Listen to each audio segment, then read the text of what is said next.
Hello hi and सत श्री अकाल नमस्कार वेलकम बैक। हम पढ़ रहे थे अपना प्रेसिपिटेशन चल रहा था जिसके अंदर अपन ने देखा प्रेसिपिटेशन एंड इट्स मेजरमेंट्स में अपन ने देखा कंसेप्ट ऑफ द प्रेसिपिटेशंस देखा, फिर टाइप्स ऑफ द प्रेसिपिटेशन देखा। In there are the four types of the precipitation, one is the convective, another one is the orographic, another one is the cyclonic and the last one is the frontal types the precipitations. फिर अपन ने देखे कुछ एक question and देखा the various forms of the precipitation whereas the forms are the rains, snow, drizzle, hails, graupels, glaze, sleet, dews, virga, etc. These are the forms of the precipitations. Then further we discuss about the measurement of the rainfall by some guidelines of the rain gauge, and there are the two types of the rain gauge. One is the non-recording type, another one is the recording types rain gauge. Whereas the non-recording is consist of the Simon's rain gauge, or whereas the recording types consist of the three types. One is the tipping bucket, another one is the weighing bucket, and the last one the natural siphon type rain gauge. उनको अपन ने देखा। Okay, अब अपने पास ये सब तो अपन ने देख लिया था, ठीक है, इतना अपन ने कर चुके थे। अब बात आती है कि अपने पास रेन गेज का नेटवर्क्स कैसे होता है, ठीक है। तो अपने पास कुछ एक गाइडलाइंस है networks of the rain gauge. Okay, networks of the rain gauge. तो अपने पास ये आईएस कोड की रिकमेंडेशंस है, एज इट इज मैं लिख रहा हूं और इनको याद करना बहुत इंपॉर्टेंट है। Okay, networks of the networks of the rain gauge.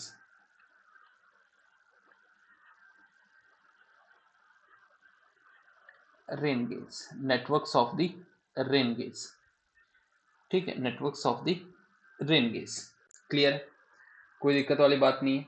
अब इस networks of the rain gauge के अंदर अपने पास दो टाइप्स के अपने पास डाटास है, एक तो वर्ल्ड मेटलर्जिकल ऑर्गेनाइजेशंस की तरफ या वर्ल्ड मेटलर्जिकल डिपार्टमेंट्स की तरफ, दूसरा आईएमडी की तरफ, इंडियन मेटलर्जिकल डिपार्टमेंट्स की तरफ, है ना। तो अपने पास मैं पहले लिख रहा हूं अपने पास। Okay, number one is the capital one लिख देते हैं अपने पास। अकॉर्डिंग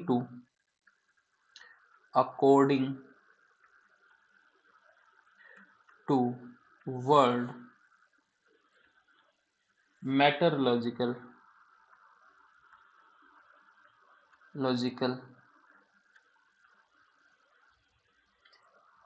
ऑर्गेनाइजेशंस की तरफ से, तो ये WMO की तरफ से, ठीक है।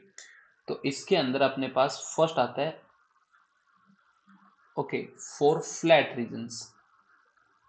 ओके, इन फ्लैट रीजन्स लिखेंगे, फोर की बजाय इन फ्लैट रीजन्स।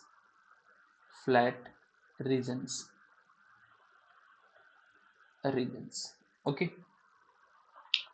तो अपने पास आइडियल कंडीशंस के लिए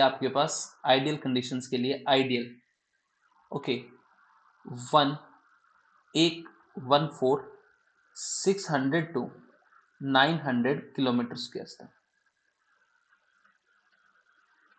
देखो, अगर अपने पास फ्लैट रीजन्स की बात करें तो आपके पास वहां पे आपके पास आइडियल कंडीशंस क्या है कि अगर आपके पास 600 से 900 किलोमीटर स्क्वायर के बीच में अगर एक रेन गेज स्टेशन इस्टेब्लिश कर रहे हैं, then it should be consider as the ideal. लेकिन अपने पास ऐसा प्रैक्टिकली हर जगह पॉसिबल नहीं होता ना, इकोनॉमिकल पॉइंट ऑफ व्यू से। तो एक्सेप्टेबल्स की बात करें तो एक्सेप्टेबल्स क्या है, एक्सेप्टेबल है अपने पास, okay, one in 900 to 3000 kilometre square, 3000 kilometre square तक। वहीं पे अगर अपन बात करें फ्लैट रीजन्स की होगी, ये अपने पास क्या कर देते हैं, हिली रीजन्स की बात कर देते हैं। इन हिली regions,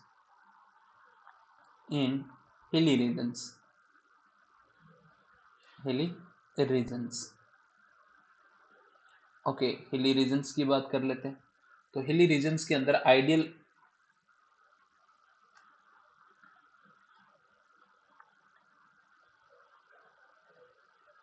ideal 100 to 250 kilometre square, ठीक है, वेयर एज एक्सेप्टेबल कितना है, acceptable acceptable would be 1 in 252,000 kilometre square. Okay, वहीं पे अगर अपन बात करें capital C in arid and plain area,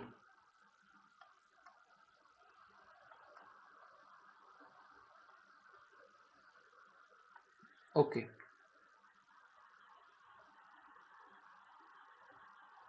तो अपने पास एरिड इन प्लेन एरियाज के लिए अपने पास है 1 in 1500 किलोमीटर स्क्वायर टू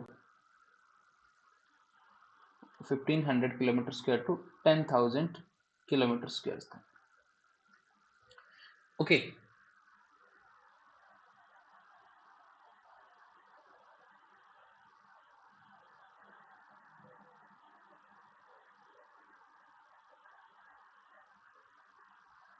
ठीक है, क्लियर। नेक्स्ट अपने पास आता है अपने पास अकॉर्डिंग टू इंडियन स्टैंडर्ड, तो अपने पास नंबर 2 अकॉर्डिंग टू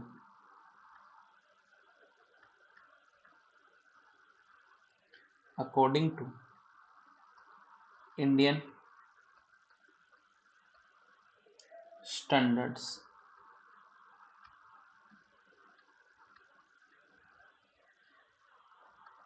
IS 4987 1968, ठीक है।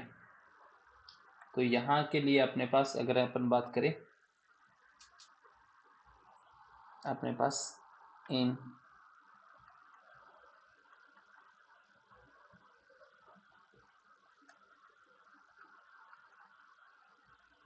ठीक है, तो अपने पास इन प्लेन एरिया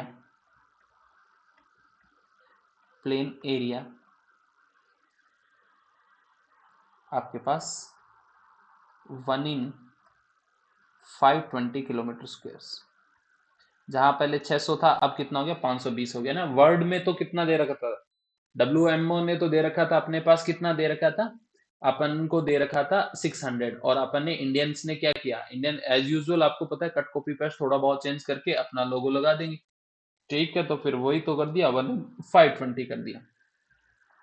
ओके, वहीं अगर बात करें इन हिली एरिया, इन हिली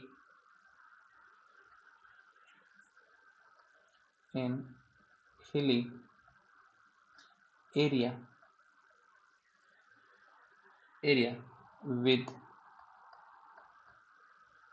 elevation up to 1000 metre, okay, 1000 metre. तो अपने पास क्या था, 1 in 250 किलोमीटर स्क्वायर टू अपने पास कितना, आपके पास 390 kilometre square,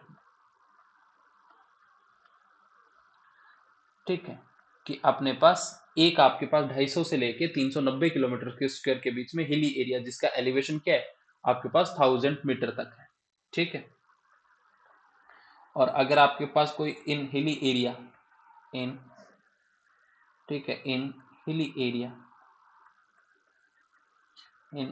area elevation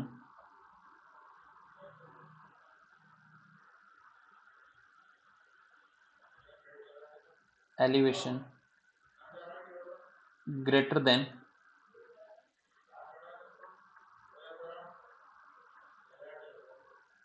1000 metre, तो ये हो जाएगा 1 in 130 kilometre square,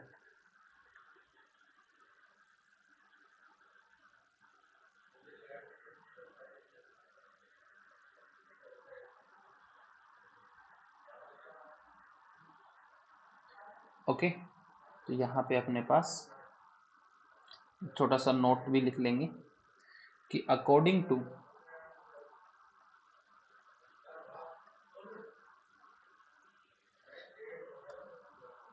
WMO the 10% of the rain gauge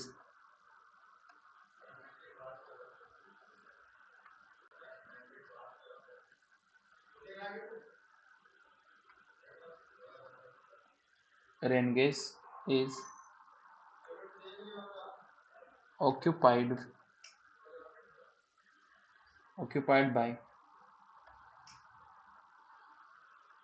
recording type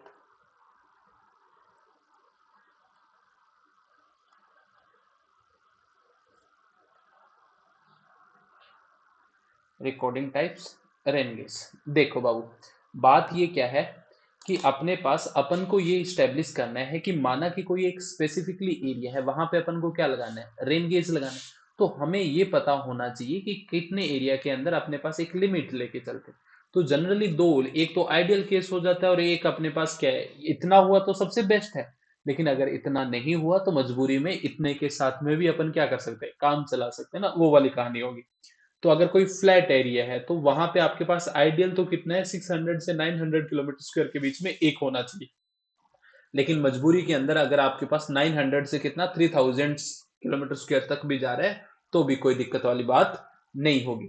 वहीं हिली एरियाज के अंदर बात करें तो आइडियल अपने पास 100 से 250 के बीच में एक होना चाहिए, लेकिन एक्सेप्टेबल कितना है, 250 से लेके 1000 के बीच में भी होगा तो भी अपन को एक्सेप्टेबल है।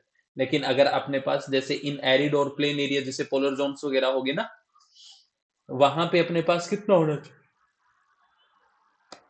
1500 किलोमीटर से लेके 10,000 किलोमीटर स्क्वायर के बीच में एक आपके पास लाई करना चाहिए। वही ये तो WMO का डाटा था, WMD के वर्ल्ड मेटलर्जिकल डिपार्टमेंट की तरफ से। वहीं अगर इंडियन मेटलर्जिकल IMD का डाटा देखें तो IMD कहता है कि अगर आपके पास प्लेन एरिया है तो 550 किलोमीटर स्क्वायर के अंदर एक होना चाहिए।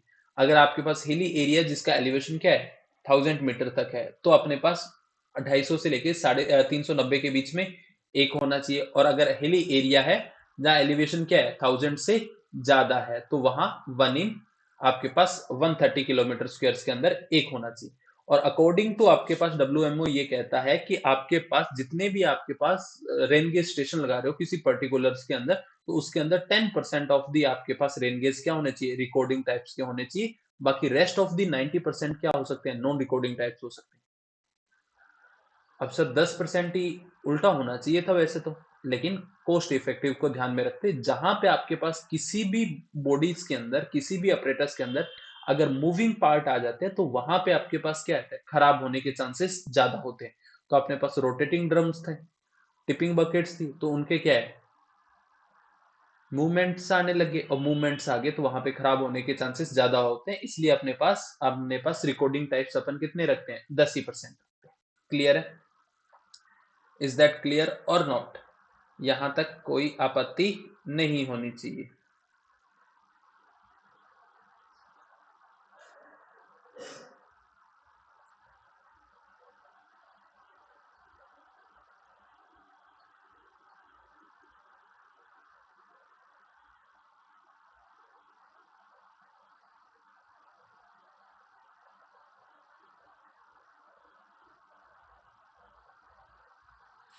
ओके, क्लियर है। अब अपन को ये तो पता चल गया कि अपने पास कितने रेनफॉल है, ठीक है, कितने रेन गेज होने चाहिए, कितने रेन गेज होने चाहिए। अब उनके हिसाब से अपन क्या रेन गेज का क्या करेंगे, नेटवर्क स्टेब्लिश करना है ना। तो अपने पास क्या करेंगे, अलग अलग एरियाज के अंदर अपन को क्या करना है, नेटवर्क स्टेब्लिश करना है। तो अपने पास adequacy of the rain gauge station के बारे में बात करते हैं। Let's we discuss about the, या तो design of the rain gauge networks की बात कर लो, या एडिक्वेसी। यानी एडिक्वेसी इसका मतलब है किसी एक स्पेसिफिकली एरियाज के अंदर total number of the required rain gauge station, ठीक है। अपने पास उसका डिजाइन स्टेप देख लेते हैं, उसके बाद में अपन क्या करेंगे, उसके बेसिस पे न्यूमेरिकल करना।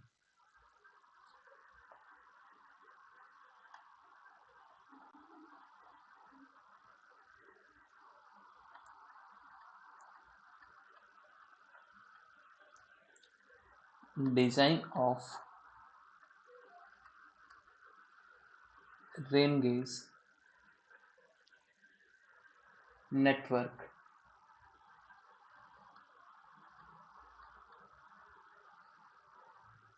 ओके या फिर ऐसे लिखो adequacy of the rain gauge.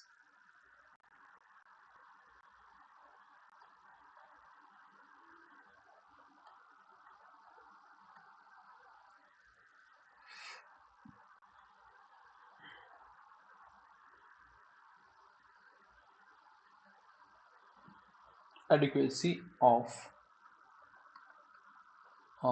rain gauge.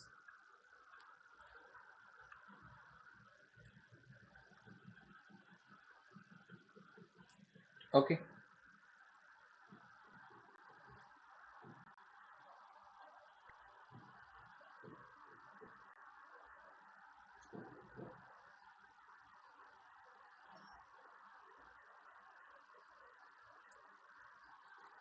Okay लिखना शुरू करते हैं.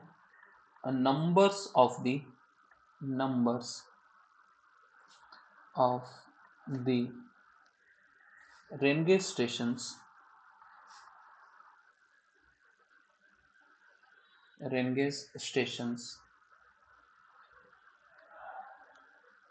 required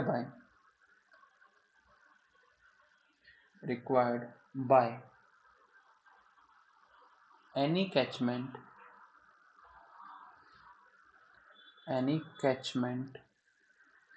area, so that error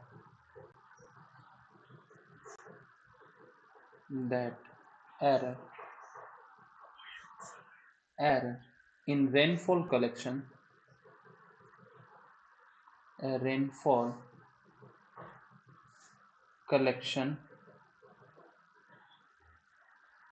is not greater than the acceptable.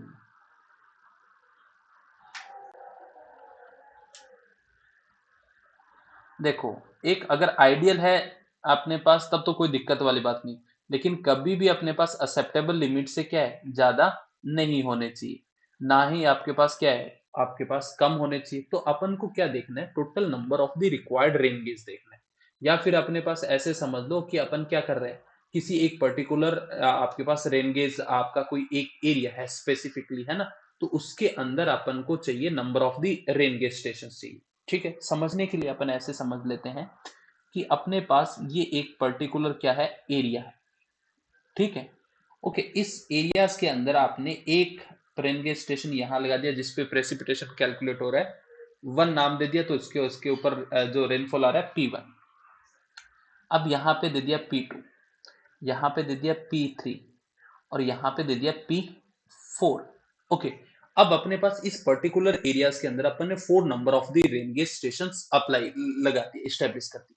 तो बेसिकली अपन यहाँ पे ये क्रॉस चेक कर रहे हैं कि ये 4 number of the rain gauge station लगाए हैं, दैट शुड बी सफिशिएंट और नॉट.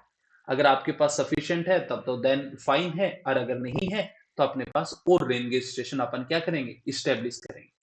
ठीक है, क्योंकि अपने पास जितने ज्यादा number of the rain gauge होंगे आपके पास एरियाज के लिमिट के अकॉर्डिंग, तो अपने पास उतना ही बेटर एक्यूरेसीज के अंदर अपने पास क्या मिलेगा, रेनफॉल डाटा मिलेगा. और जितना ज्यादा बेटर तरीके से रेनफॉल डाटा मिलेगा उतना ही एक्यूरेट अपने पास क्या आएगी, मेजरमेंट्स वगैरह आएगी. ठीक है, तो अपने पास ये आपके पास कोई कैचमेंट एरिया है. Okay that will be the catchment area.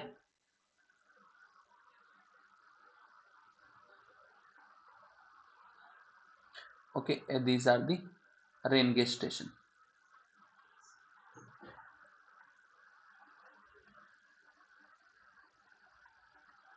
okay that would be the rain gauge station. तो अपने पास यहां पे अगर अपन बात करें step first,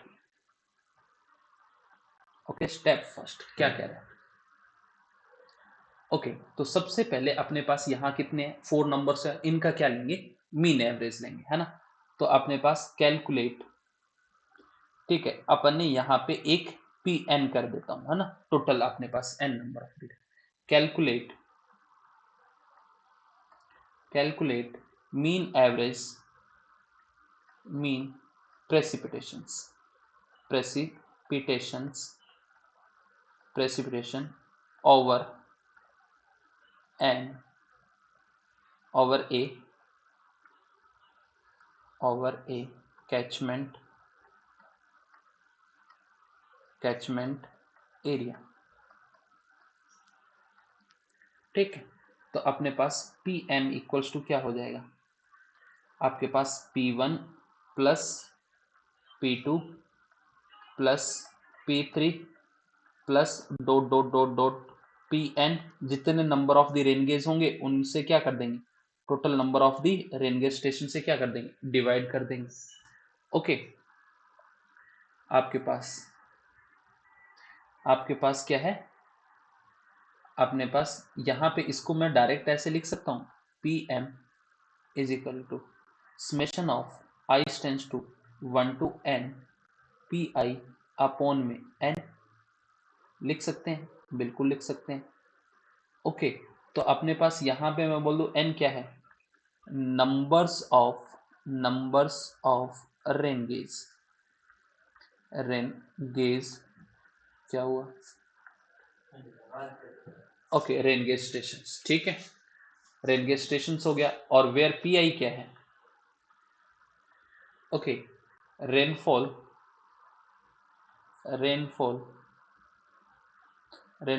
eight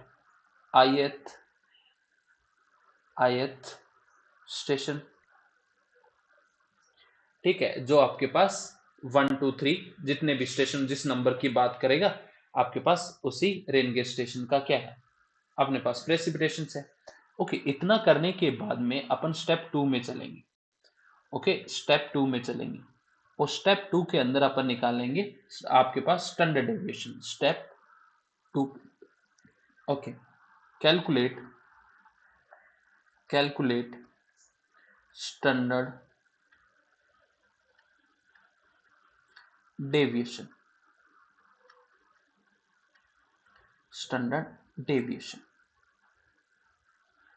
okay, calculate standard deviation. ठीक है, तो स्टैंडर्ड डेविएशन कैलकुलेट करने के लिए अपन को सबसे पहले निकालना पड़ेगा सिग्मा। तो सिग्मा बेसिकली क्या होता है, अंडर रूट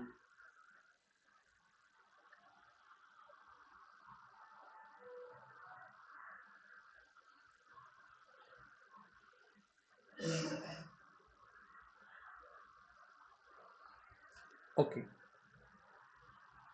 अपने पास P1 माइनस PM का स्क्वायर प्लस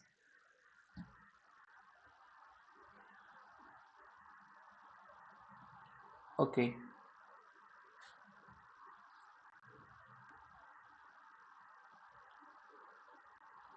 ओके, फिर आपके पास P2 माइनस PM का square plus P3 minus PM का square plus dot dot dot dot Pn minus PM का स्क्वायर, ओके, का सबका समेशन, ओके, सबका summation divide by n minus 1, that would be the, आपके पास किसके बराबर होगा, स्टैंडर्ड डेविएशन के बराबर। ओके, अब सिग्मा जैसे ही आ गया अपने पास, स्टेप थर्ड में आ जाएंगे। स्टेप थर्ड में calculate coefficient of variation, calculate coefficient of variation. Okay, coefficient of variation would be equals to क्या होता है, CV इक्वल्स टू होता है, okay, coefficient of variation would be equals to होता है, रिप्रेजेंट करते हैं CV से। ओके, तो CV वुड बी क्या होता है कि आपके पास सिग्मा अपॉन में mean precipitations. Okay,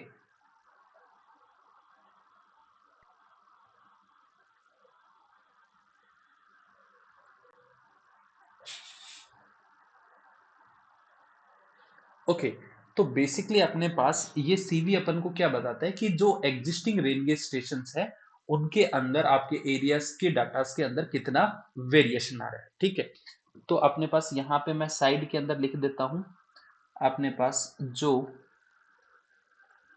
existing rain gauge है,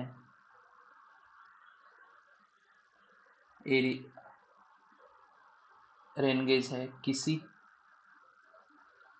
एरिया में उनके डाटा का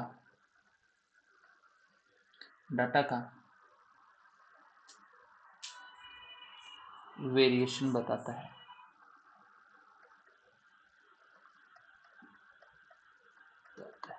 ठीक है, ओके। तो ये टू बी रिमेंबर पॉइंट्स है, ओके। तो अब अपने पास क्या आ जाएगा, number step 4।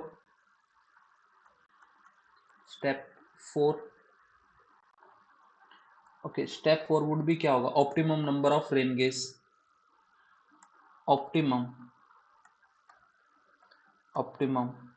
numbers of rain gauge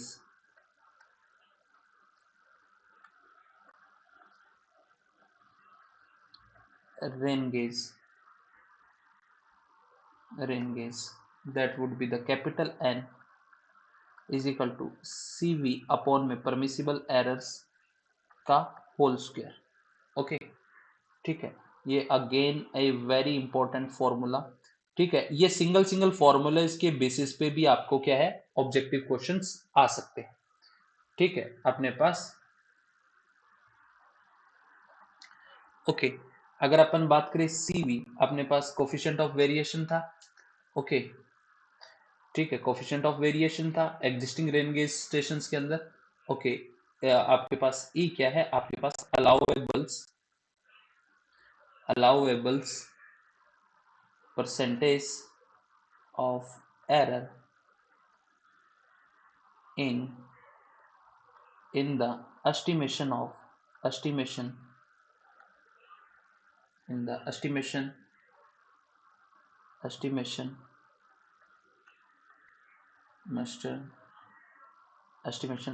for existing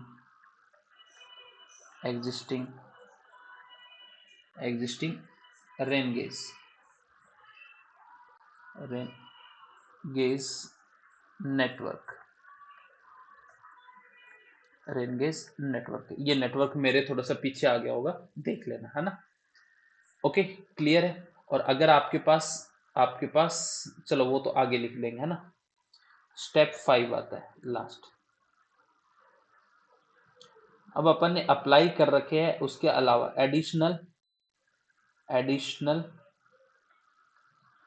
additional numbers of rain gauge. तो अपने पास रेन गेज, आपके पास ऑप्टिमम नंबर कितने आए, कैपिटल N, और अप्लाई कितने का रखे, स्मॉल n। तो इन दोनों के बीच का डिफरेंस क्या कर देगा, अपने पास additional number of the rain gauge बता देगा, okay. Additional number of the rain gauge बता देगा। इज दैट क्लियर और नॉट? ठीक है, तो अपने पास ये बेसिक 5 स्टेप्स के अंदर अपने पास सबसे क्या कर रहे हैं, सबसे पहले अपन प्रेसिपिटेशन का मीन प्रेसिपिटेशन निकाल लिया, फिर स्टैंडर्ड डेविएशन निकाल लेंगे कि कितना वेरिएशन आ रहा है। ठीक है, coefficient of the variation CV अपन ले लेंगे और उसके बेसिस पे देख लेंगे ऑप्टिमम। अगर आपके पास अलाउएबल्स एरर क्वेश्चंस के अंदर नहीं गिवन होगा तो आप जनरली 10% अलाउड करते हैं अपन एरर्स, या तो क्वेश्चंस के अंदर गिवन होगा, अदरवाइज नहीं गिवन, तो अपने पास डायरेक्ट अपन कितना अज्यूम कर लेंगे, 10% अज्यूम कर लेंगे। ठीक है, लिखवा दूंगा मैं ये अभी नोट के अंदर।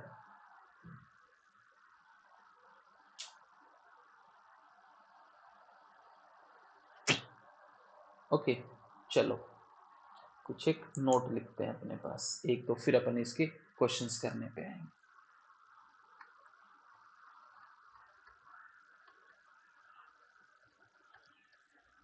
For routine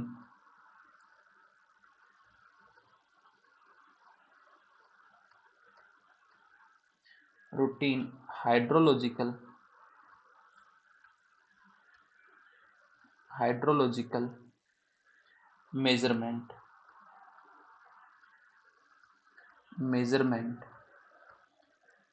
error should error should not error should not exceeds more than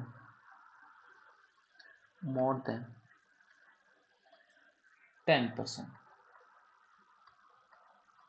ठीक है, 10% से ज्यादा एरर्स अपन अलाउड नहीं करते। ठीक है, ओके। सेकंड नोट है आपके पास, नोट फर्स्ट था, if existing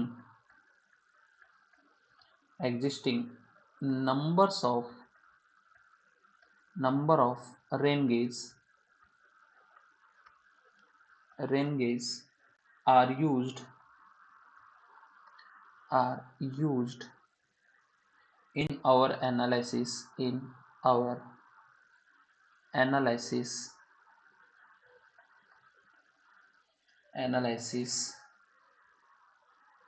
then standard or actual error, then standard or actual error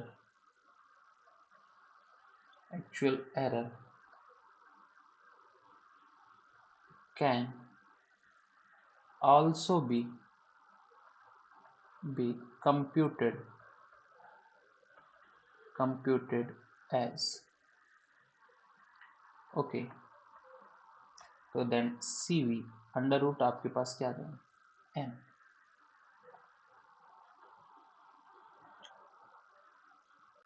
okay.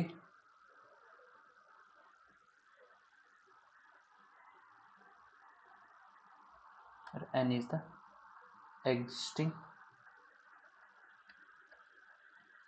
numbers of rains। ठीक है,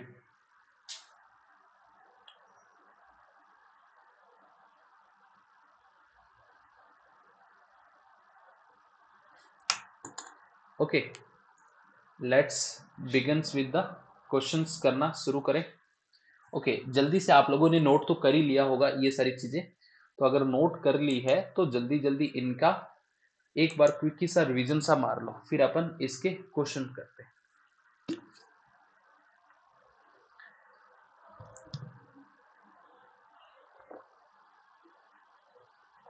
ओके,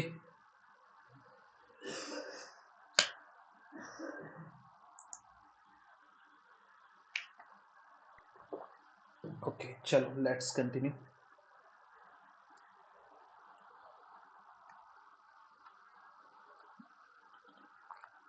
पहला question, if coefficient of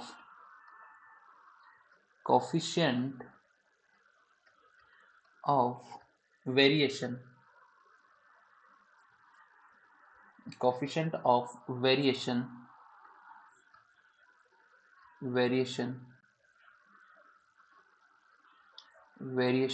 is 30 and allowable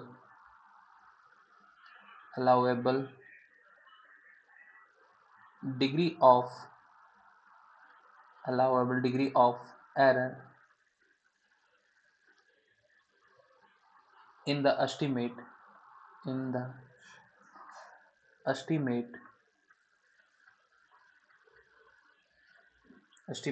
of mean rainfall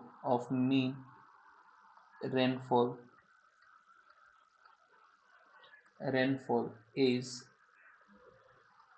10, then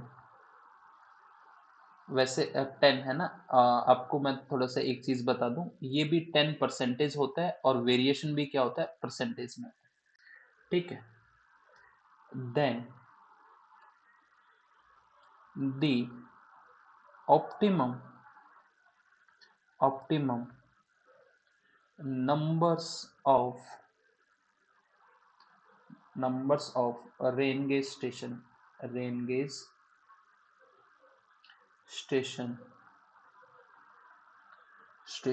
is।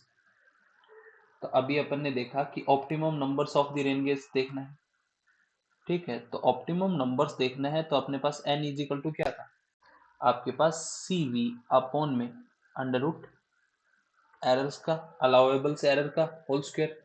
तो यही था ना कि अपने पास, आपके पास optimum number of the rain gauge CV upon में E। ओके, तो अपने पास CV इक्वल्स टू कितना गिवन है अपन को, 30 गिवन है। और आपके पास क्या है, अलाउेबल्स एरर कितना है 10%, परसेंटेज से परसेंटेज कैंसिल आउट हो गया। ओके, दैट वुड बी 3 का स्क्वायर इज इक्वल टू क्या आ गया, 9 numbers, that is the answer.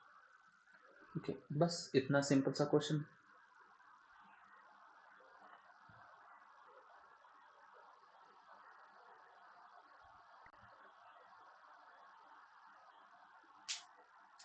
Okay, clear.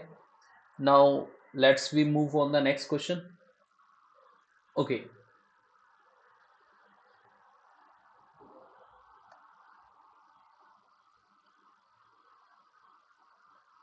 Okay, ये क्वेश्चन नंबर 4 है इस चैप्टर का, ये क्वेश्चन नंबर 5। इससे पहले अपन 3 क्वेश्चंस कर चुके हैं, ठीक है। एक तो अपन ने जब प्रेसिपिटेशन वाला कंसेप्ट खत्म हुआ था, और दूसरा अपन ने फॉर्म्स ऑफ द प्रेसिपिटेशंस खत्म हुई थी, तब अपन ने किया था। क्लियर। ओके, तो अपने पास ये सिंपली क्या कह रहा है, the average normal rainfall, normal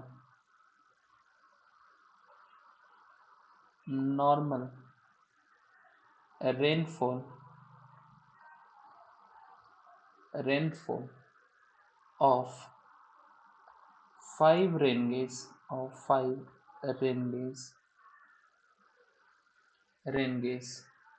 in the base of stations, rain gauge station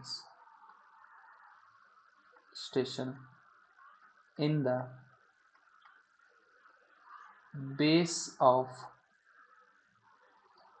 base station are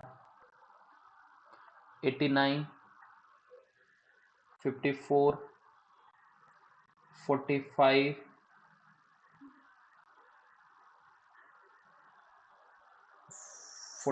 41 and 55 centimeter. If error in the estimation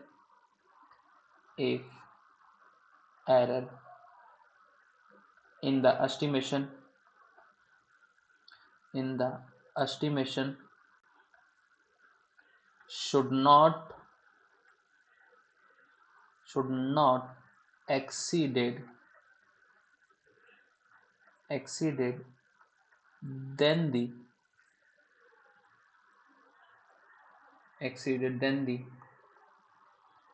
10%, then find the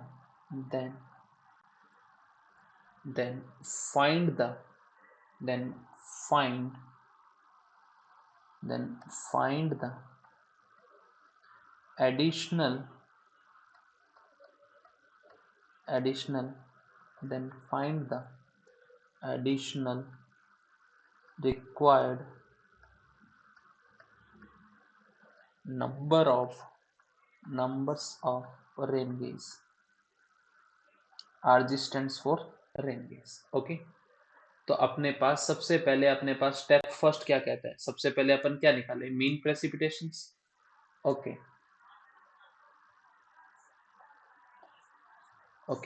तो अपने पास सॉल्यूशंस करते हैं। सॉल्यूशन अपने पास स्टेप फर्स्ट है, ओके, मीन प्रेसिपिटेशन।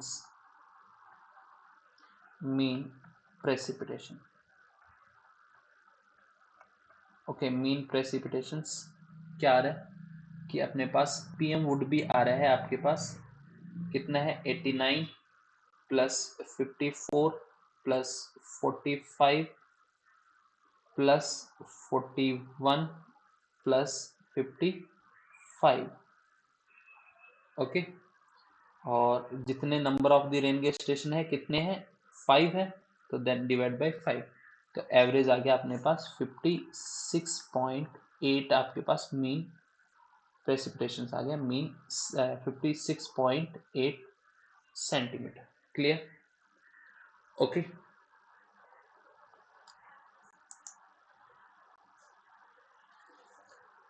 चलो now अपन बात करते हैं, number 2 is the standard deviation. Okay, standard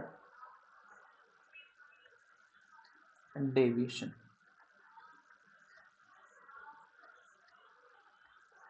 okay, standard deviation, ठीक है। तो अपने पास यहाँ पे अपन बात करते हैं सिग्मा, तो सिग्मा वुड भी क्या आएगा,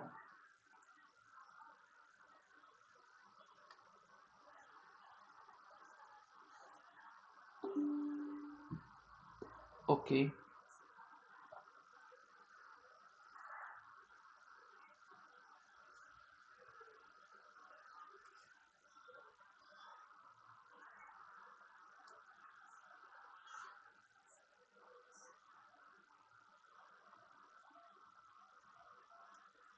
ओके, तो देन इज द अपने पास स्टैंडर्ड डेविएशंस की बात करते हैं। तो स्टैंडर्ड डेविएशन में समेशन ऑफ क्या है, P1 कितना है 89, पॉइंट अपने पास क्या था, PM कितना था आपके पास 56.8 सेंटीमीटर का स्क्वायर, प्लस फिर अपने पास कितना था 54 माइनस 56.8 सेंटीमीटर का स्क्वायर, प्लस आपके पास क्या था 45 माइनस 56.8 सेंटीमीटर का स्क्वायर, ओके, प्लस आपके पास 41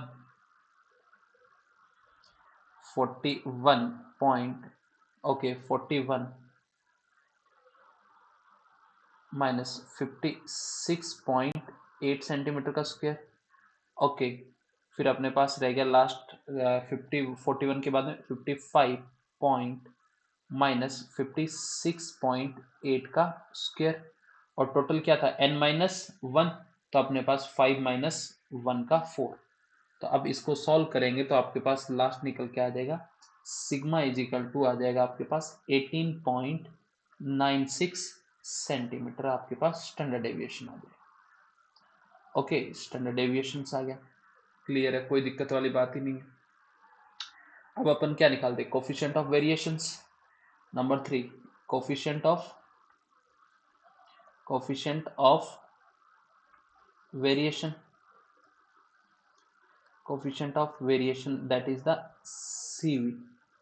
ओके, तो CV अपने पास क्या आ जाएगा, CV इज इक्वल टू क्या था अपने पास था आपके पास सिग्मा अपॉन में PM, तो सिग्मा अपना कितना है, तो इसको अपन क्या कर देंगे 100 से मल्टीप्लाई कर देंगे तो अपने पास आ जाएगा परसेंटेज में, तो अपने पास सिग्मा कितना है 18.96, और ये आपके पास क्या था 56.8 इंटू में 100, इसको सॉल्व करेंगे तो आपके पास आ जाएगा 33.36 percentage, which is approximately equals to अपने पास, ओके, अपने पास 33% के बराबर रख लेंगे। तो अब अपने पास कोफिशिएंट ऑफ वेरिएशन आ गया, and the last is the step 4, ठीक है, ऑप्टिमम नंबर्स। तो optimum number is equal to आपके पास capital N is equal to क्या था CV अपॉन में अलाउएबल एरर का स्क्वायर, तो अपने पास ये क्या है 33 डिवाइड बाय 10 इसका स्क्वायर, तो ये अपने पास इसको सॉल्व करेंगे तो अपने पास आ जाएगा कितना आता है भाई, ओके, ठीक है, 3 का स्क्वायर 9, 33 9,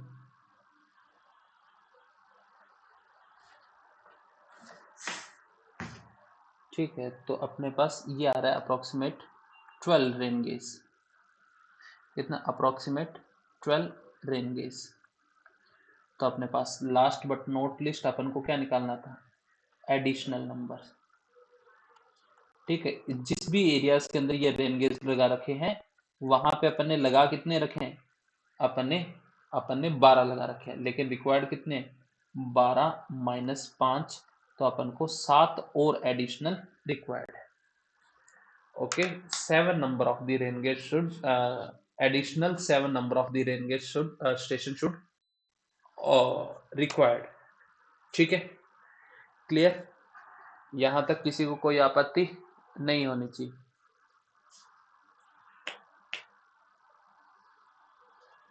इसका चार्जर ला के देना।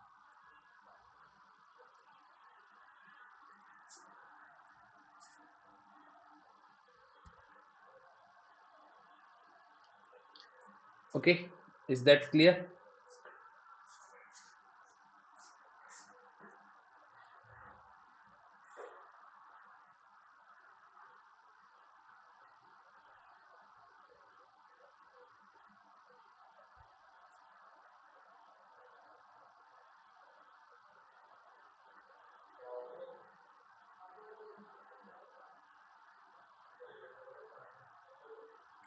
क्लियर है?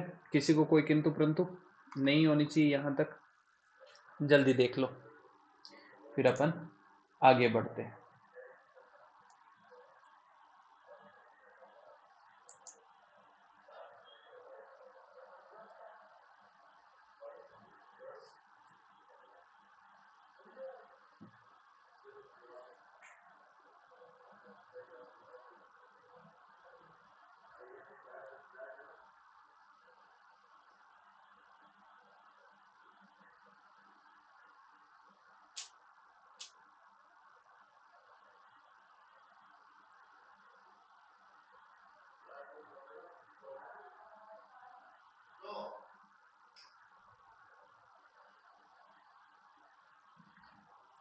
क्लियर? चलो नेक्स्ट क्वेश्चंस की तरफ बढ़ते हैं अपन।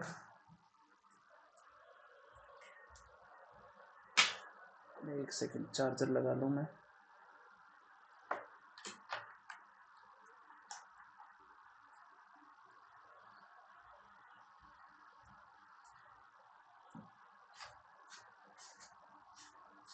ओके, चलो लेट्स मूव करते हैं नेक्स्ट क्वेश्चन की तरफ।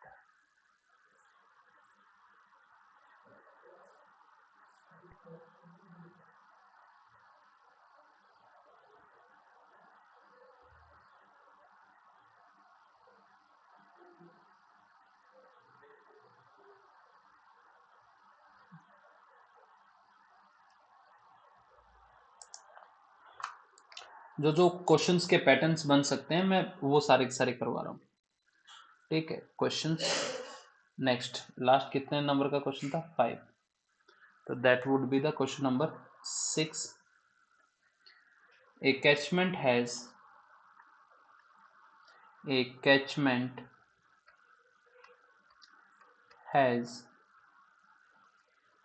6 rain gauge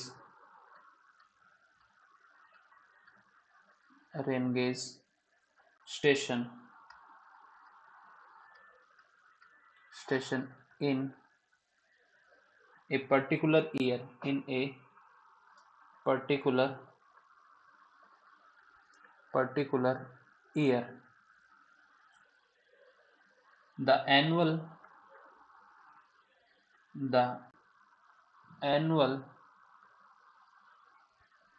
rainfall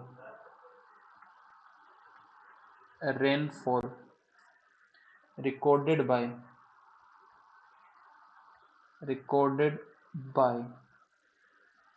the different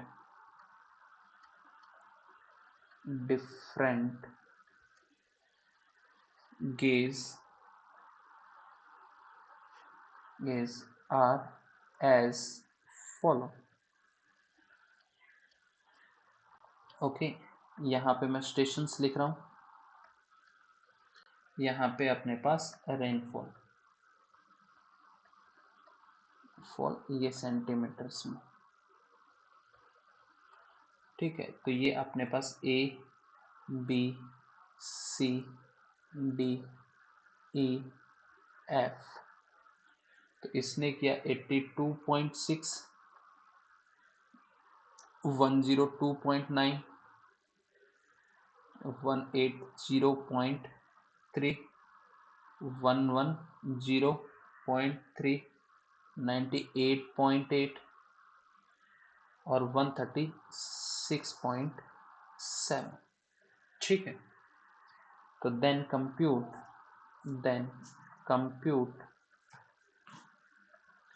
compute number 1 is और number 2।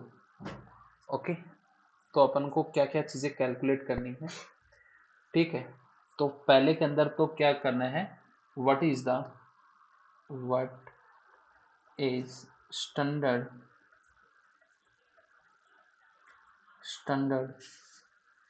Error for given data.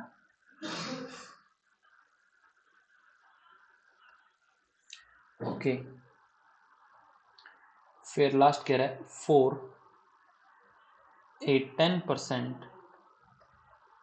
10% of error in estimation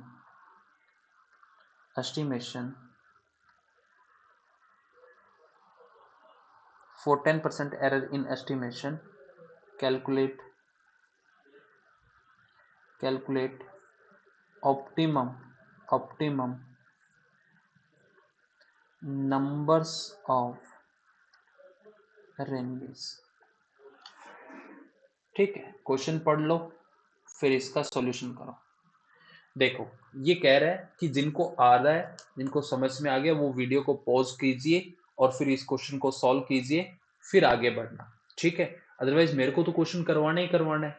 ठीक है, तो आप लोग पहले वीडियोस को पॉज करके क्वेश्चन को नोट करके आराम से इस क्वेश्चन को सॉल्व कीजिए, फिर आगे का वीडियो देखना है ना। उससे पहले आप लोग वीडियो को पॉज कर लीजिए। ठीक है, तो अपने पास सिंपल सा क्वेश्चन ये कह रहा है कि किसी एरिया के अंदर किसी एक पर्टिकुलर ईयर के अंदर 6 number of the rain gauge station लगाए हुए थे, ABCDEF करके। ठीक है, और उनके ऊपर ये रेनफॉल डाटा आया। तो अपन को ये कैलकुलेट करना है कि अपने पास स्टैंडर्ड एरर कितना आ रहा है, इस गिवन डाटा के अंदर कितना परसेंट अपने पास परमिसिबल एरर्स है। और दूसरा, अगर अपने पास 10% ऑफ द एरर्स होता तब आपके पास optimum number of the rain gauge कितने आते।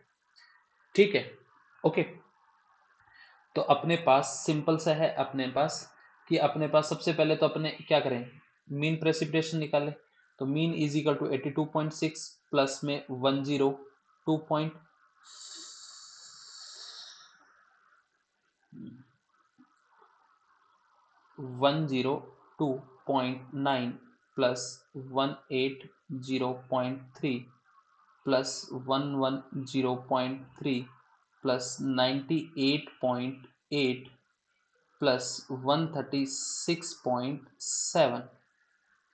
ओके, अब अपने पास ये सारा डाटा आ गया। ठीक है, अपने पास कितना आया, मीन प्रेसिपिटेशन आ गया, यहां से सॉल्व करेंगे तो अपने पास आ गया 118.6 आ गया। अब अपन को पता है कि परमिसिबल एरर्स अपन को निकालना है, तो अपन ने देखा था कि CV अपॉन में क्या किया था, √n किया था। तो CV आपके पास क्या है, अपने पास परमिसिबल एरर्स तो अपन को पता ही नहीं है। ओके, क्या है, ओके, CV। और CV निकालने के लिए अपन को क्या निकालना पड़ेगा, स्टैंडर्ड डेविएशन निकालना पड़ेगा। ओके, तो पहले अपने पास एरर की बजाय अपन क्या निकाले, स्टैंडर्ड डेविएशन ही तो निकालते हैं। ओके, डायरेक्ट क्या निकाले, स्टैंडर्ड डेविएशन निकालते हैं। ओके, तो सिग्मा इज इक्वल टू क्या आएगा,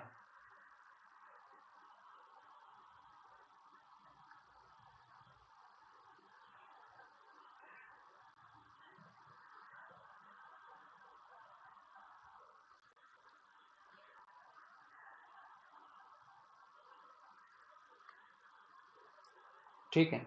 तो अपने पास पहले तो अपने पास 82.6 माइनस 118.6 का स्क्वायर प्लस 102.9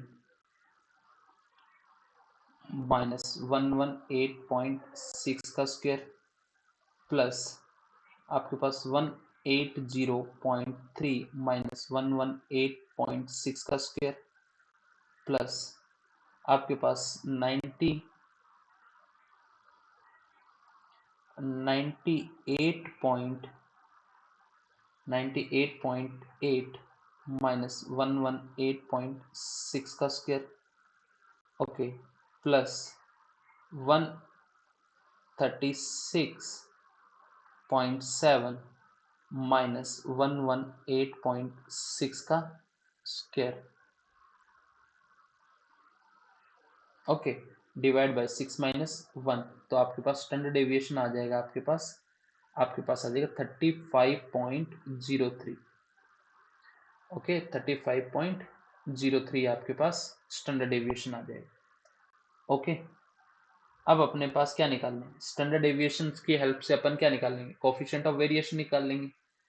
तो अपने पास सिंपल सा था कि आपके पास नंबर 3 पे अपने पास CV इज इक्वल टू क्या था, स्टैंडर्ड डेविएशन अपॉन में PM। तो स्टैंडर्ड डेविएशन आया अपने पास 35.03 अपॉन में PM कितना था 118.6। तो इसको सॉल्व किया तो 0.2953 आया, तो जिसे अपन क्या लिख सकते हैं 29.53% लिख सकते हैं। ठीक है, अब अपन को क्या निकालना है, स्टैंडर्ड एरर। ओके, अपन को क्या निकालना है, स्टैंडर्ड एरर। तो standard error is equal to क्या था, CV अपॉन में अंडर रूट एन। तो CV क्या है 29.53 अंडर रूट में n कितना है, अपने पास अंडर रूट 6 कर दिया, तो इसको सॉल्व किया तो अपने पास आया 12.6%। Okay, that would be the answer for the first option. Okay, first steps के लिए, ठीक है, फर्स्ट स्टेप के लिए है ना, तो अपने पास इनको मिटा दो, इनके यहाँ पे सीधा ऐसे एरोस बना दो, ठीक है, ताकि अपन को ध्यान है यहाँ पे एरोस। ओके, ये आपके पास फर्स्ट का, तो फर्स्ट में क्या था, इस गिवन डाटा के अंदर स्टैंडर्ड एरर कितना है अपने पास 12.06% अपने पास एरर है, ठीक है, कितना 06 है, नॉट 6। ओके, क्लियर, कोई दिक्कत नहीं। अब सेकंड, इसके अंदर सेकंड पार्ट कह रहा है कि अगर 10%, अगर आपने पास 12 की बजाय अपने पास कितना कर दिया जाए 10 कर दिया जाए, तो आपके पास optimum number of the rain gauge कितना आ जाएंगे। ओके, ओके, इसका पार्ट है number 2, 4 10% of the allowable error। Okay, तो n इज इक्वल टू क्या होगा, n इक्वल्स टू हो गया CV अपॉन में परमिसिबल एरर का स्क्वायर। तो CV इज इक्वल टू कितना है 29.53 डिवाइड बाय 10%। ओके, इसका स्क्वायर, तो ये अप्रोक्सीमेट कितना है, अप्रोक्सीमेट कितना है 9 number of the rain gauge. तो एडिशनल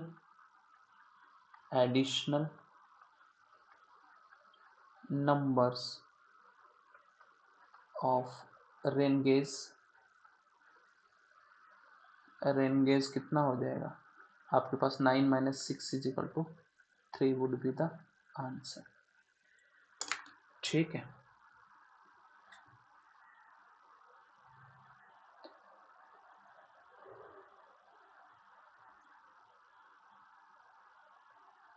क्लियर।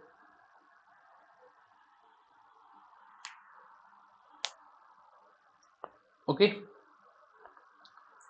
तो दैट वुड बी द अपने पास इसका डाटा क्लियर है, यहाँ तक किसी को कोई दिक्कत नहीं होनी चाहिए। ठीक है, अब अपने पास आता है कि अपने पास missing datas. Okay, missing datas,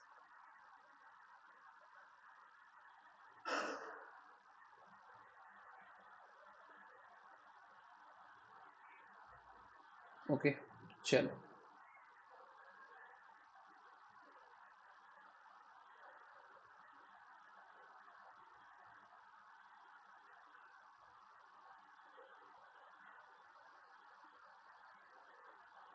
missing data से पहले अपने डाटा प्रिपरेशंस देख लेते हैं।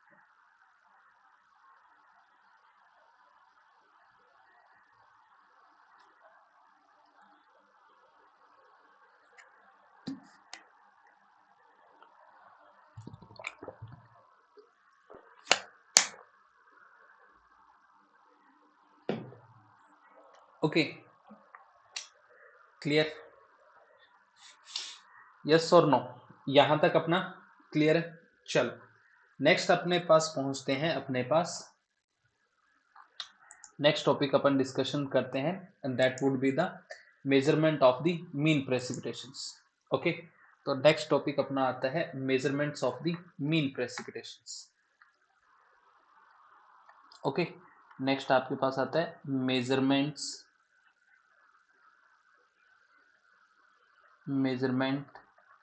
Of mean precipitation.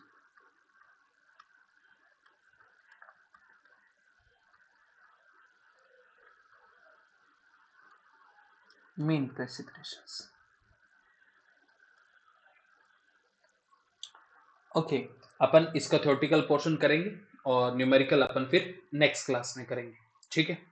तो अपने पास पहले अपन देखते हैं अपने पास इसका मीन प्रेसिपिटेशंस कैसे अपने पास इसको कैलकुलेट करते हैं।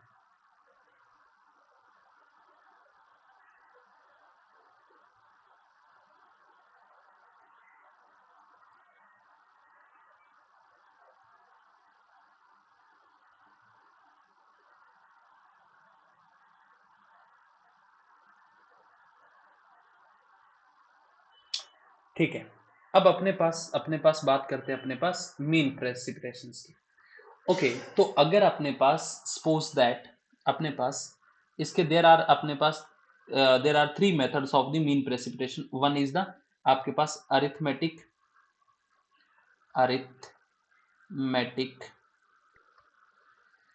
Mean method, arithmetic mean methods. Okay, arithmetic mean method. अब अरिथमेटिक मीन मेथड क्या कहता है, देखो कि सपोज दैट कि ये अपने पास एक एरिया है। ओके, सपोज दैट ये अपने पास एरिया है। इस एरियाज के अंदर आपके पास यहाँ पे आपके पास एक रेन गेज है, दूसरा रेन गेज अपने पास यहाँ पे है, तीसरा अपने पास यहाँ पे है, चौथा अपने पास यहाँ है, और पांचवा अपने पास यहाँ पे। ओके, इन पे अपने पास जो प्रेसिपिटेशन आता है वो P1 आता है, इस पे आता है P2 आता है, इस पे कितना आता है P3 आता है, इस पे आता है P4 और अपने पास P5। तो अगर अपन को इसका क्या देखना है, मीन प्रेसिपिटेशन देखना है, तो Pm इज इक्वल टू क्या हो जाएगा, P1 plus P2 plus P3 plus P4 plus P5। Okay okay, तो अपने पास P5 की बजाय अपन इसको अपन ऐसे डॉटेड के अंदर लिख लेते हैं। Okay, plus dot dot dot dot Pn और डिवाइड बाय क्या कर देते हैं, n number of the rain gauge station से। ठीक है, तो that then Pm would be equals to क्या हो जाएगा, summation of i tends to 1 to n and Pi divide by n के, तो अपने पास यहाँ पे क्या आ जाएगा, मीन प्रेसिपिटेशन आ जाएगा।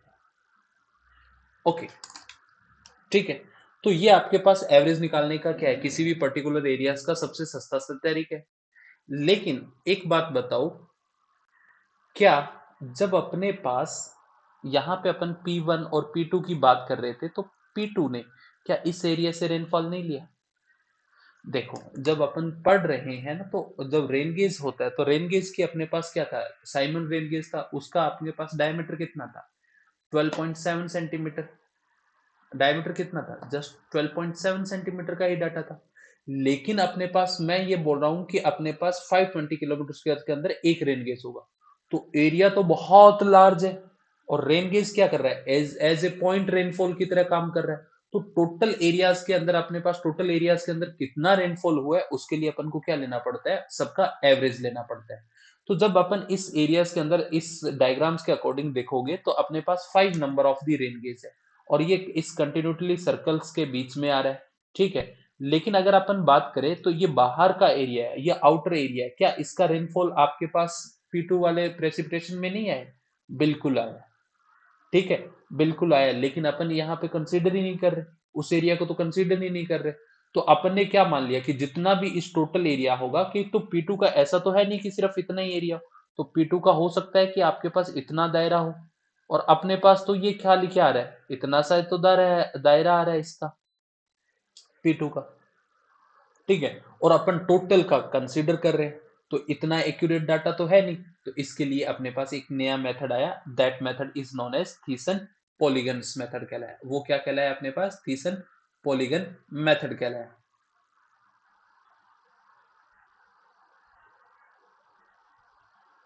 ओके, तो यहां पे लिख देता हूं मैं, this method is suitable suitable suitable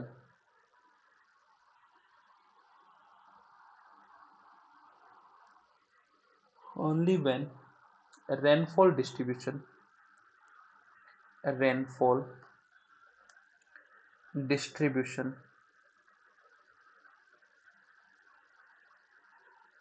is uniform.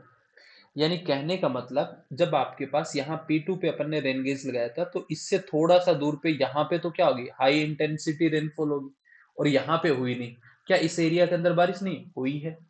ठीक है, लेकिन ये मेथड तभी कंसीडर करेंगे जब आपके पास क्या होगी, कि आपके पास एक यूनिफॉर्म पैटर्न्स होगा, तभी एक्यूरेट रिजल्ट देगा, otherwise it should not gives the as much accurate result than the others methods के कंपैरिजनली।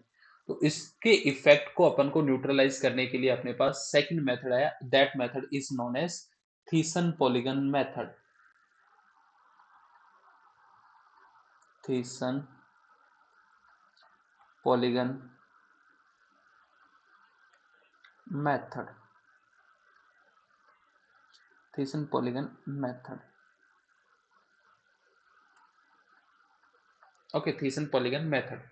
ओके, यही जो अपने पास अभी जो अपन ने एरिया ऐसे टेढ़ा मेढ़ा कंसीडर किया था, ओके, टेढ़ा मेढ़ा अपन ने एरिया कंसीडर किया था।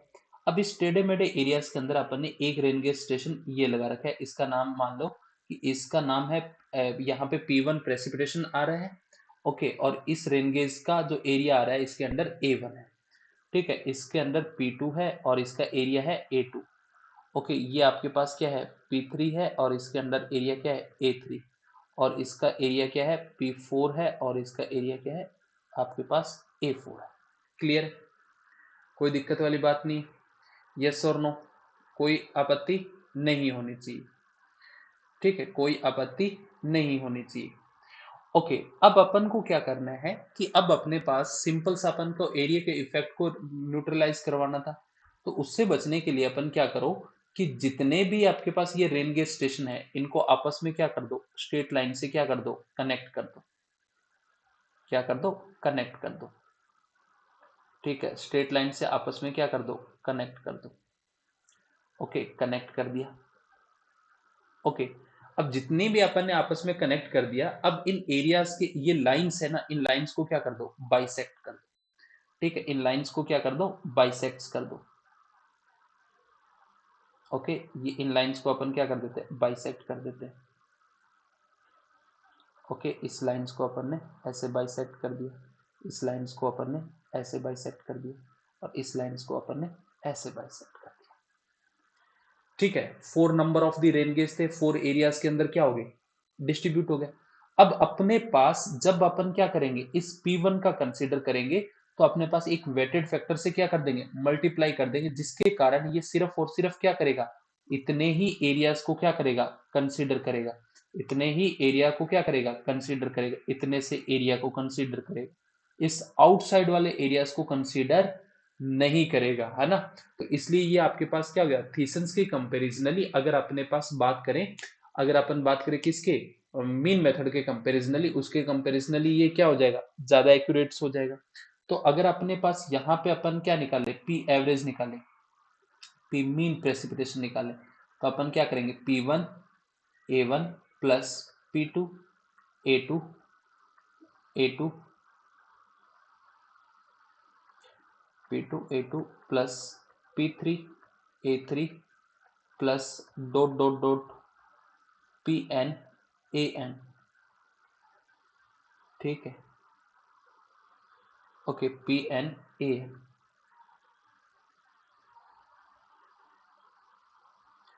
ठीक है। Okay, P N A N divide by N, okay, sorry, divide by, आपके पास वेटेड फैक्टर है A1 plus A2 plus A3 plus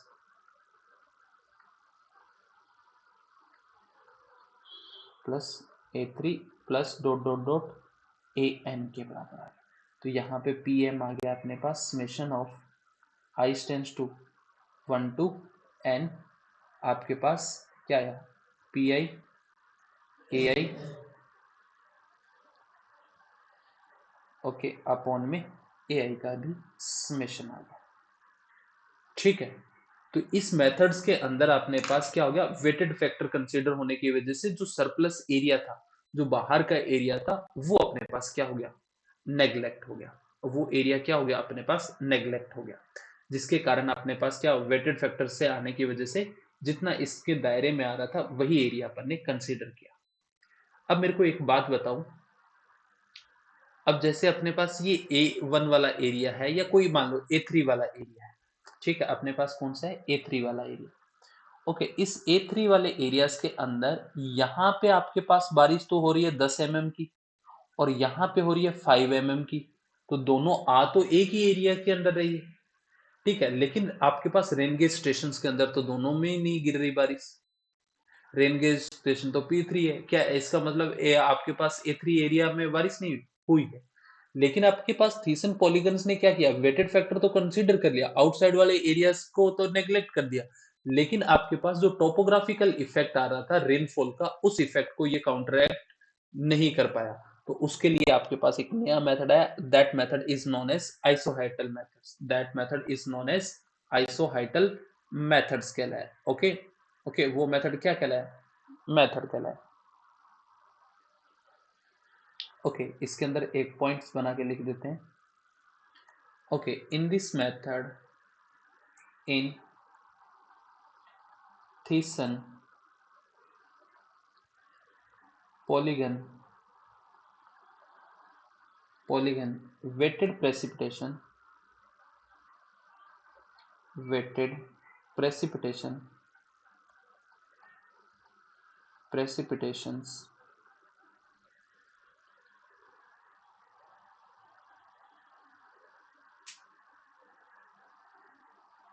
it consider mean precipitations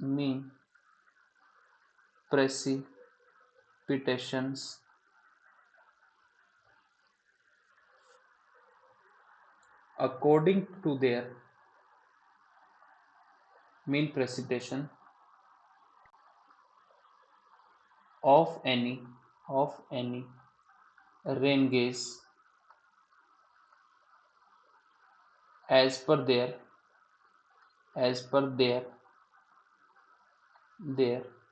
area,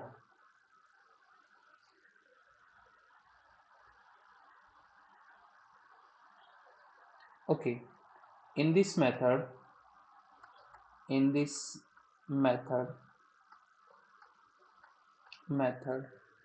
the rain gauge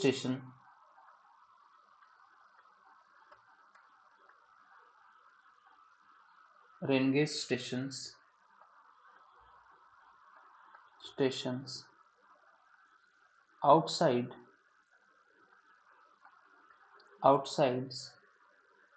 from the area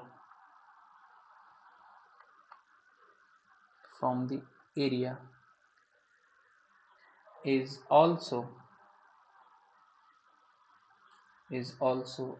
considered according to their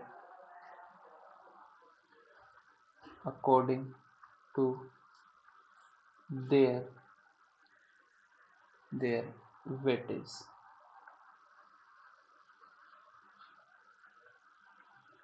according to their weightage, कि जितना जिसका weightage होगा उसके according अपन क्या करेंगे, कंसीडर करेंगे, ओके। अगर कोई आपके पास इनसाइड, अगर आपके पास देखो, जितना आपके पास ये बाहर का तो भी एरिया क्या करेगा, कवर करेगा ना, तो जितना इसके वेटेज के अंडर आएगा वही कंसीडर करेंगे, ओके, अदरवाइज वाले को स्पेसिफिकली अपन नहीं कंसिडर करें।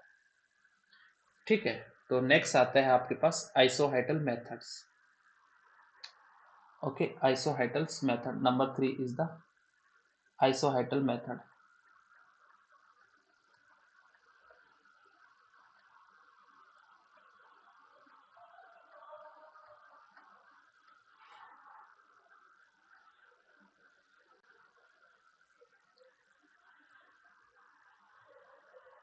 Okay, isohyetal methods. Okay, isohyetal methods के अंदर अगर अपन बात करें तो ये आपके पास क्या था, एक कोई पर्टिकुलर लेंस का हिस्सा था अपने पास, एरिया था। ओके, क्या था, एरिया था। ठीक है, अब अपने पास इस एरियाज के अंदर अपने पास यहाँ पे अपन क्या बनाएंगे, आइसोहेटल लाइंस बनाएंगे। ओके, आइसोहेटल लाइंस बनाई इस एरिया की। ओके, इसकी ये आ गई, इसकी ये आ गई, इसकी ये आ गई, और इसकी ये आ गई। ठीक है, और इसकी ये वाली आ गई। ठीक है, अच्छी नहीं बनी।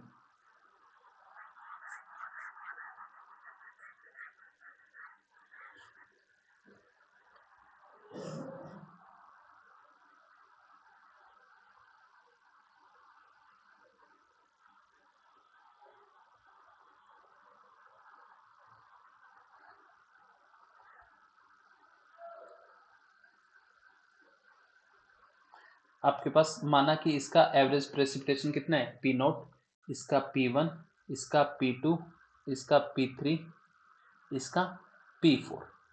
ठीक है, आइसोहाइटल लाइंस क्या होती है कि सेम डेप्थ की रेनफॉल लाइंस को अगर आपस में अपन क्या करवा दे, ज्वाइन करवा दे, तो आपके पास जो लाइंस बनती है दैट इज नॉन। अब अपने पास P1 से आप ऐसे समझो, P1 को ऐसे समझो कि अपने पास माना कि यहाँ पे आपके पास बारिश हो रही है 18 mm, यहाँ पे बारिश हो रही है 20 mm, तो ये 19 mm की क्या आ गई, एक एवरेज लाइन आ गई। ठीक है, और इस लाइन के ऊपर जितने भी रेन गेज होंगे, ठीक है, इस लाइंस के ऊपर जितने भी रेन गेज होंगे वो सारे के सारे क्या होंगे, 19 सेंटीमीटर वाले। ठीक है, वो आएंगे। तो अपने पास इसकी आपके पास अगर एवरेज की बात करें, P M is equal to क्या होगा, P not plus P one divide by 2 into में ए वन। ये माना कि एरिया कितना है, A one, A two, A three और ए फोर। ठीक है, तो आपके पास प्लस आपके पास P not plus P N, sorry, आपके पास पी टू, नहीं,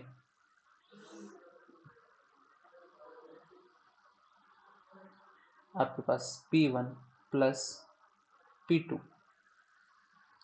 ओके, आपके पास डिवाइड बाई 2 इंटू में ए टू प्लस में P two plus P three divide by आपके पास 2 इंटू में A three plus dot dot dot dot आपके पास P N minus one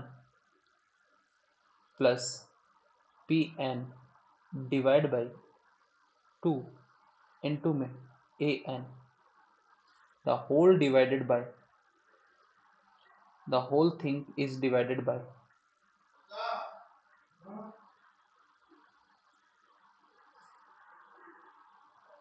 okay, whole thing is divided by a1 plus a2 plus a3 plus dot dot dot dot dot an के बराबर।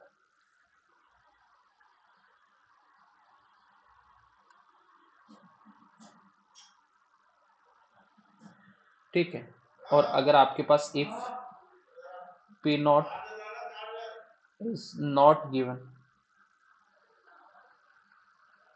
अगर p naught नहीं given है तब अपन इसको क्या करेंगे, डायरेक्टली लिख देंगे।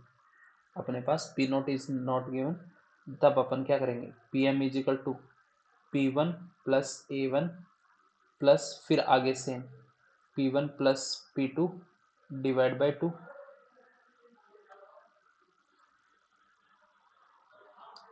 ए two plus P two plus P three divide by 2 A three plus dot dot dot dot आपके पास P N minus one plus P N divide by 2 into में A N, okay, divide by क्या कर देंगे आपके पास A1 plus A2 plus A3 plus dot dot dot AN। Clear? कोई दिक्कत वाली बात नहीं है, ठीक है। तो इसके अंदर आपके पास आइसोहाइटल लाइंस बेसिकली क्या है, सेम हाइट्स की लाइंस को अगर आपस में क्या किया, सेम रेनफॉल डेप्थ की लाइंस को अगर आपस में ज्वाइन करवा दिया जाए तो एक इमेजिनरी लाइंस बनती है, that line is known as isohyetal lines करती है, और आपके पास क्या करती है, this is the most accurate method than the all of these. में अब हम तीनों की बात करें तो आइसोहाइटल मेथड इज क्या है, ज्यादा एक्यूरेट। ओके, तो इसमें लिख देते हैं in this method the topographical effect of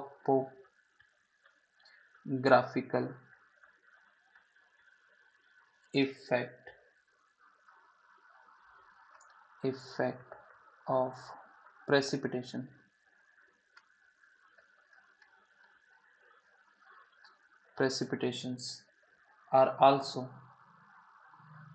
also considered.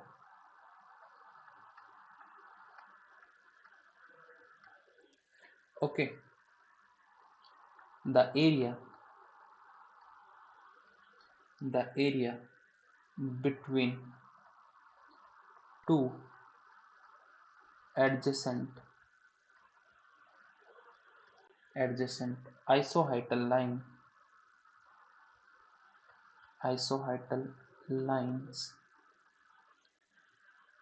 are determined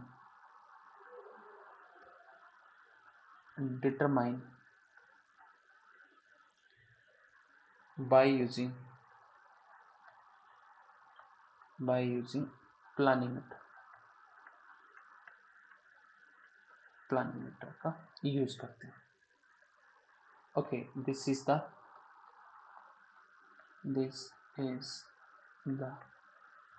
most accurate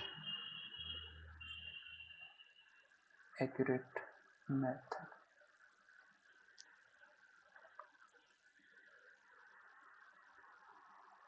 Okay, isoheital lines are an imaginary lines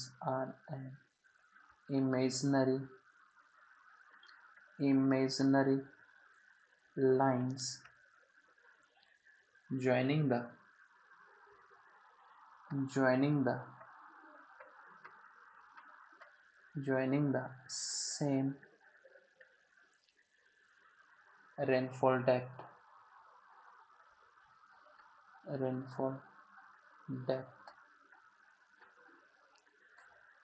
point or intensity। ठीक है, ये बहुत इंपॉर्टेंट है, ये आपके लिए बहुत इंपॉर्टेंट है, ठीक है। तो ये याद रखना है आप लोगों को।